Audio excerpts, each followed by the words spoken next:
Okay, I want to keep this as brief as possible because I have way too many things to do. But I feel like a video like this is extremely important because I need to address some pretty bad ways of thinking. This video is not directed at most of you, just a little bit of you who are, you know, kind of part of the problem. First and foremost, I am not sorry for being a fan and supporter of Pewdiepie. I've been subscribed to Pewdiepie ever since I had a YouTube account, which is quite a while ago. But there's a huge mob and guilt mentality among people who like to read only headlines and not do their own research to guilt and shame fans of Pewdiepie. Some of you might be wondering, Jackie, what's going on? I don't know the context. Let me explain. Recently, I posted on my community tab, since the subscription gap of Pewdiepie versus tseries is getting much shorter, a lot of us creators are trying to make sure that Pewdiepie reaches a specific milestone before a company does. There's a whole reasoning behind this. Andre made an excellent video discussing all the reasons behind it, so I'll leave him in well, not him, but I'll leave his information in the description box below, as well as in the iCard section. If you want to watch his video, it is excellent. He is a wonderful animator and funny, if I do say so myself. Some of you probably really dislike Pewdiepie, and it's okay. I respect that. Did he say a racial slur? Yes. Did he apologize for it? Yes. Did he do it again since? No. And the whole theme of this video, my video right now, is that the word is not as important as the intention behind the word. That is my opinion. Before some of you say, well, you're talking about guava juice in a negative way, you talked about Jake and Logan Paul in a negative way. I'm going to address this at the end of the video, but first I want to talk about the reverse racism. People who are upset at Pewdiepie and yet did something quite similar by attacking me. And as I said, if you don't like Pewdiepie, that's fine. I'm not here to convince you to like anyone. But don't be one of those people who just look at a headline like J.K. Rowling and automatically assume this whole narrative behind a person. I don't know the guy, but I wholeheartedly believe that he is not a racist, he is not an anti-Semite, nor is he homophobic. The intention matters more. Just because someone has had a glass of wine doesn't automatically mean they are alcoholics. People change, people grow, and that is the beauty of being a human. For the people who've been saying, I'm going to unsubscribe from you, salty crafter, because I am disappointed in you. It sucks to see you go, but you were probably going to leave anyways if there were any kind of false headlines about me without doing your research in the first place. So, I pride myself on having a pretty thick skin. Not a lot of things offend me, not a lot of things get to me, but there is this new word that I recently learned because of some of, they're not greens anymore because they unsubscribed, because of some people. And that word is white passing. I had no idea what that word was until recently. And look at this, it's giving me goosebumps right now because I've been triggered. And it mainly started with this comment right here. Ugh, really? What's to debate? There are live streams of him saying a particular word that should not be said, ever. And let's not act like because he's from another country, it's forgivable. Because if you know the word, you know you shouldn't use it. But I guess it's okay because you're not from a marginalized group, so it's all good. Assuming I am not from a marginalized group, I am Arabic. I am Egyptian. Born in Canada, but I've lived in Egypt. My parents are Egyptian. Grandparents are Egyptian. I lived over there. And since 2001, Arabs have been pretty marginalized. And so to try and make things lighter, because I like humor, I replied, dude, I'm of African origins. And apparently that was the wrong thing to say. For some reason, even though I am and also was raised there for 3 years of my young childhood. Not too young, young enough to remember everything. And so this comment felt the need to chime in, apparently, at the idea that I am, which I am, of African origins. I'm really upset to see you saying you're of African origins when people bring up his slurs. Just to be clear, my response of, dude, I am of African origins, is to the accusation that I do not belong to a marginalized group. You're a white passing woman, so this is a huge insult and a joke. Wow, I hope more people see you saying this and start to realize your ignorance. And this is where the first time I learned about the idea of white passing. Now, by telling me that my experiences as an Arabic person means nothing because the color of my skin is wheat colored, the anthem of Egypt clearly says, my skin is that of wheat colored, just like your Nile, Egypt. Also, I do have a chronic illness and anemia, and it's winter, so I don't have my normal color. And just because a person does not necessarily look like another group of people, it doesn't necessarily mean that they are not discriminated against. There are multiple occasions where I just opened my mouth to speak to my family in North America in Arabic, and I was approached aggressively, being told, "Go back to your country."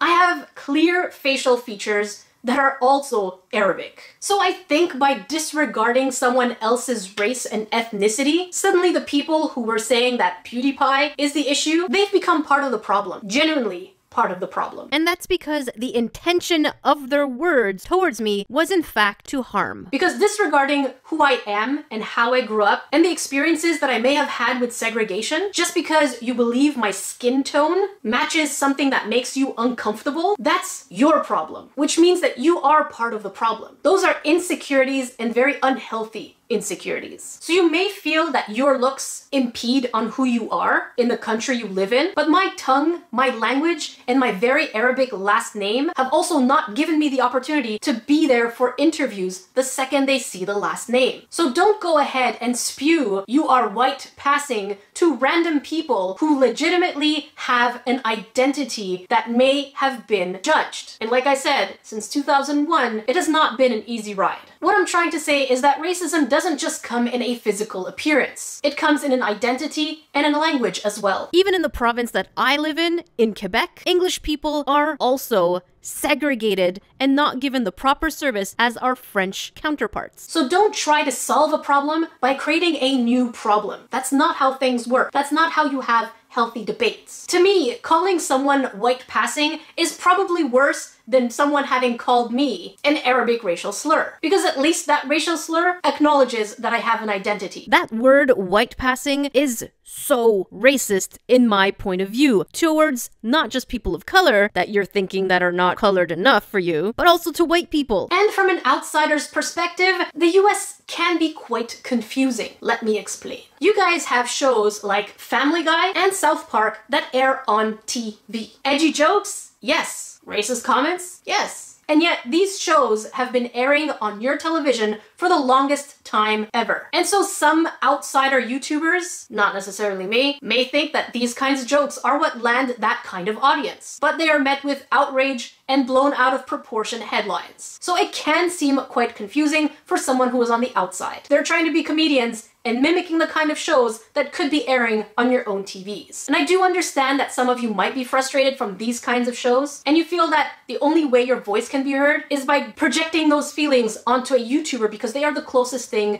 to someone who will hear your actual comments. But I think as a whole, it is confusing for outsiders because the kind of thing that can pass as humor on TV could potentially be taken as humor outside of TV. But then again, like I said, there's circumstances, context, and it's always the intention, not just the word. How many of you have watched South Park? How many of you have watched Family Guy? How many of you have watched Disney? Do your research on Disney. How many of you have watched Tom and Jerry? How about Bugs Bunny? Do your research, guys. Some of you might say it's in the past. Well, all these events that happened were about 2 years ago. And don't use the excuse he promoted a neo-Nazi channel. That is completely taken out of context. Again, I'll leave the video for that down below before you spew nonsense. Check the context first, because that is not what happened. So I think in many cases that could cause a bit of confusion and a culture of hypocrisy for some. Again, this video is not directed at most of you, just a little bit of you who are, you know, kind of part of the problem. Think they're actually being a part of the solution. All right, now for the fun part, because some people are saying your decision to promote Pewdiepie has left me very disappointed.